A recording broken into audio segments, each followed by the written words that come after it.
right, welcome everyone. Welcome back. It's going to take me a really long time to get up here. Sorry about that. Welcome again.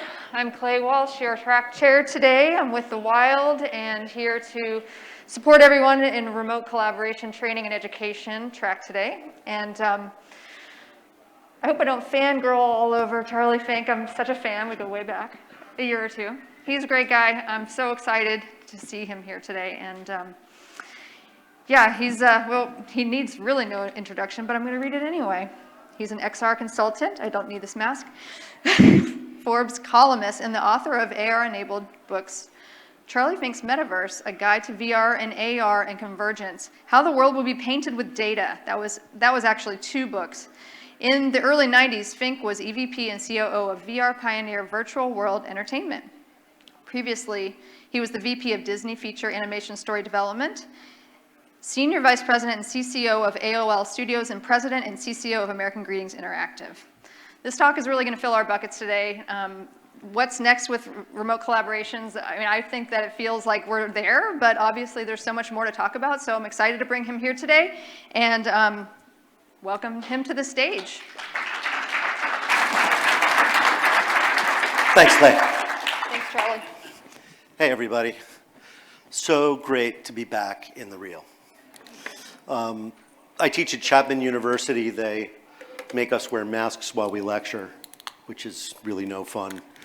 So at least here we get to take it off while we lecture. I also have really bad eyesight, so not only do I not recognize people with their masks on, but I can't read their name tags. So how many people here are in the remote collaboration business or working on remote collaboration platforms? Wow, that's like almost everybody. Okay, so be prepared not to be told anything you don't already know. Well, since I got such a great introduction, we can skip that slide. So 2020, that's what 2020 looked like to me. And, you know, Zoom is pretty great.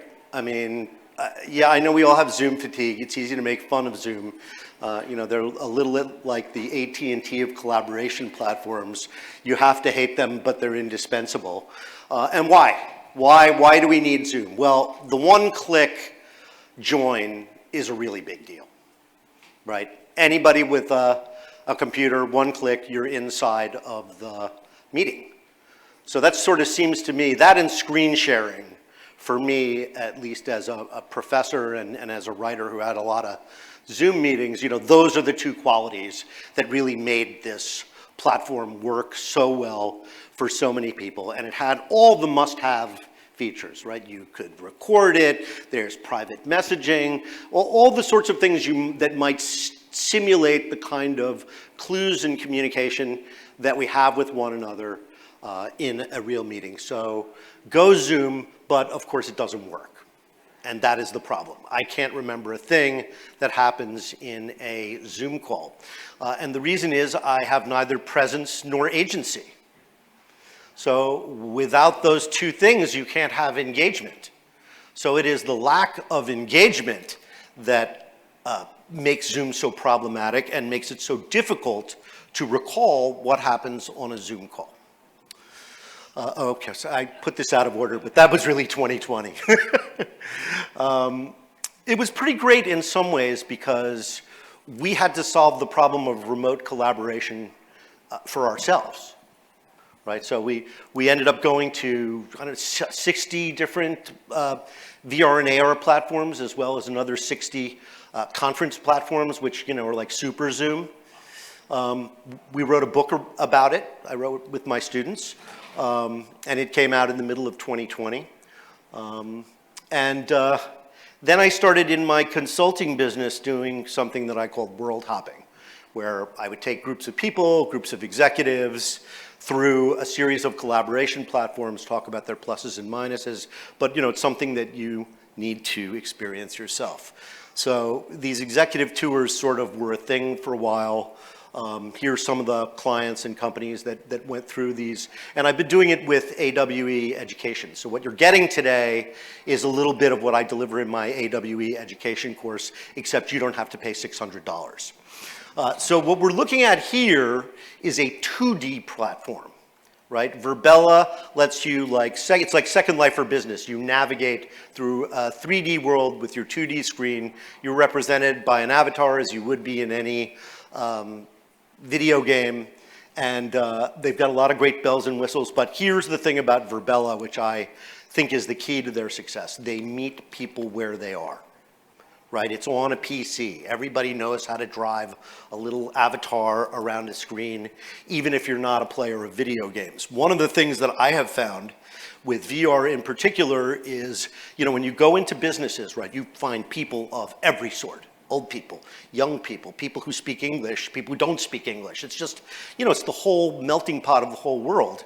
It's very, very hard to get some people in VR when they've never done it before, right? They've never even played a video game. So you're really starting from scratch. So Verbella kind of is a great equalizer in that respect. And it also has, giving it to them. They have a lot of great features in it, and it's engaging. It's a lot more engaging than Zoom. And it offers unlimited participants, basically, which is, an unlimited number of uniques in a simulation, as many of you know, is extremely difficult to pull off. So this is a look at Engage. So I'm just going to now riff on some of the platforms I think are having a lot of success in the pandemic. Engage is one both for education as well as for corporate meetings and corporate training. They do not have fully embodied avatars. Some avatars are fully embodied, but you can go on 360 field trips. This platform also enables you, just with a basic membership, to do 50 simultaneous uniques. If you pony up, you can get up to 1,000 simultaneous uniques. They are actually represented by HTC Vive. Then there's Spatial. Anybody here from Spatial? Those guys are all over the place. Spatial's had a lot of success. They use photorealistic avatars, which is pretty great. That's the big, oh wow, right? When anybody goes into Spatial, the first time they go in, they're like, oh my God. But then, of course, if you're a regular user of Spatial, you're like, what's up with this? Everybody is a corpse. Can't I use my alt-space avatar? Great features, though. Spatial is full of great features, and we'll get to that in a minute. And then there's this platform called Flow, which you use essentially during a Zoom call. It doesn't have sound, and you're just jumping into VR while you're doing something else to look at data spatially. So it does this one thing really well. And they've been having a lot of success, and they have blue chip clients like the UN. So the guys from Flow are around, terrific platform, getting a lot of success. Platform that's made a lot of noise is Arthur. Again, not quite fully embodied avatars, no arms, they kind of block your eyes. Glue, similar, a little more cartoony and visually pleasing, also full of great features and great whiteboarding features, which I really appreciate about Glue. And then there's High Fidelity, which is interesting. They were a spatial VR site, fully embodied, high-end VR site that pivoted to just its sound application, right? Philip Rosedale, who is the founder and CEO, realized that the kind of high-end VR that he wanted to do, that was like the minimal acceptable to him, just wasn't going to happen anytime soon. So they pivoted to spatial sound. They licensed their API to Clubhouse. So it's being used by millions of people right now. And then of course there's AltSpace, which is part of Microsoft. We'll talk more about Microsoft Mesh in a minute, but AltSpace has been a terrific teaching platform for me.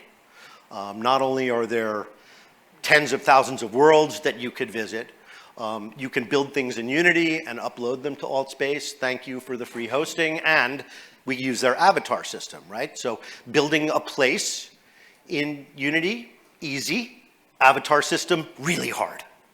So you take their avatar system, you build your own world. It's pretty neat. So thank you, AltSpace, for all the free hosting you're giving us. Good opportunity to talk about Microsoft's metaverse. Metaverse. I've heard that word somewhere before. Microsoft Metaverse, well, first of all, the Office belongs to Microsoft, so I was kind of relieved to see them show up and remind everybody that they have 250 million people in their office, and Facebook Reality Labs has 0. So Facebook is a very big and very capable company spending a lot of money on fully embodied simulation. They have a terrific avatar system. I don't think there's any way for them to get a piece of Microsoft business. There's just no way. I mean, 3 years from now, come and hound me and tell me I was wrong, but I think Workrooms is a sideshow compared to what Microsoft is about to do, because they're going to integrate avatars, their avatar system, from AltSpace into Teams, so that you can use filters on your face now on Zoom. You can, by the way, easily attend a Zoom meeting from inside of VR, although you have to be a little savvy to do that. But here you don't have to be savvy at all. So, and then of course the whole idea of mesh is that somebody who is wearing a HoloLens and somebody who is in AltSpace can share a simulation, which is the kind of metaversey thing we saw in the Facebook movie that they showed us. So in the collaboration, training, and education space, there are many players. So many players. 45 players to be exact. And I did not put everybody up there because there were a bunch that were like, well, is this education? Is it collaboration? That's how you end up with 120 sites in your book. But in reality, this is what you got to choose from. And of course, I put some of my favorites and the more successful ones on the first slide. And here are the rest of them, and there's just no way, right? I mean, this is going to completely shake out. I mean, it's like kind of cool, right? We all went into the pandemic, and there really wasn't very much to support us in remote work. So, smart entrepreneurs and people who were already in the business of remote collaboration accelerated their roadmaps to try and get into the market during the time of greatest need. As a result, you have 45 legitimate projects, companies, platforms, all showed up at the same time. And there's just no way. There is no way that they are all going to be here next year. I would say out of these 45 companies, we can come back here next year, there'll be 20. The year after that, there'll be 10. 3 or 4 of them will be acquired, maybe 1 will remain independent, and that's where we'll be in 3 years. Has to work out that way. Sorry to all the guys who are going to lose that game. Another interesting development has been people are building their own. Right? I talked a minute ago about Unity. Well, most companies, technology companies, now have people who use game engines all the time. And if you have a game engine, it's not hard to build a space. And if you are, there's all sorts of APIs out there for whiteboards. All the things that these sites have packaged together are going to be accessible and customizable for free by most companies. So that is also an obstacle for a lot of these companies that are trying to monetize and build businesses around corporate relationships. So Hub's terrific platform, horrible avatar system. Here's one that I really like, The Wild. Yay, Clay. These guys, they bought Prospect, and they're very focused, laser focused on architectural design.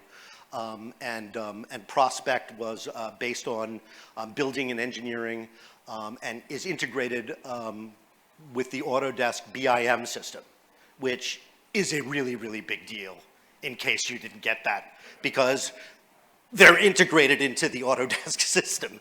So they don't have to go and compete with all those companies. If you want to do VR for architecture, this is the platform you will use. So they don't have to go fight with those 45 other companies. It's a lot easier to market a business, as you all know, when you have a very narrow audience and you know where to find them. If you are for everybody, right, this is a problem that Spatial and Engage have. They're for everybody. So, how do you market it? It's a very challenging proposition and very expensive. So there's something I call in this table stakes, right? What is the minimum that you have to to have a viable platform for collaboration. And by collaboration, I should have said this at the beginning, I mean it could be for education, it could be for corporate training, it could be for a small team to ideate. All of these platforms are flexible and work well for any of those applications. So of course we need some of the things that we enjoy from Zoom. Private messaging, you want private rooms, a large amount of concurrent users, one-click invitation must have, avatar options, hopefully. The rooms have to be persistent, right? If you have a collaboration session today and you come back tomorrow, you want the stuff you wrote on the whiteboard to still be there. And of course you need whiteboards or chalkboards inside of the simulation. You need to be able to take pictures of those chalkboards, to say nothing of selfies. And of course you still need the things that Zoom has, like screen sharing from your desktop, even when you're inside of a VR simulation. Note-taking is a really big deal. Zoom has built-in live streaming options, which is something that is also important. Are we out of time? Or? Gosh, can you believe it? I thought, 43 seconds. You did, let's go. Damn. Okay, so this is the last slide, so I'm almost there. So what are the differentiating features? We've been talking about that all through this conversation. They have to do with things that are common to most of the platforms. So, it's hard to tell a lot of these platforms aside. So I honestly think the direction we're headed, as far as I can tell, is a lot of custom spaces. You see a lot of companies trying multiple platforms. All the platforms are going to tell you, and you guys who run these platforms know, you have all sorts of big teams from big companies using it. But look, just because an engineering team from Siemens is using their platform doesn't mean Siemens is using your platform. And that is the really big challenge, because when Siemens does it, they're going to work with Accenture, they're going to build a common space, it's going to be completely private to them, it's going to live on their servers, and that's the way they're going to push their clients. So great companies emerging in this field, but big challenges for them commercially, but huge benefits to those of us who are using these collaboration platforms to teach and learn and ideate with teammates. So anyway, that's what I've got on XR collaboration. Thank you very much and enjoy the rest of the show.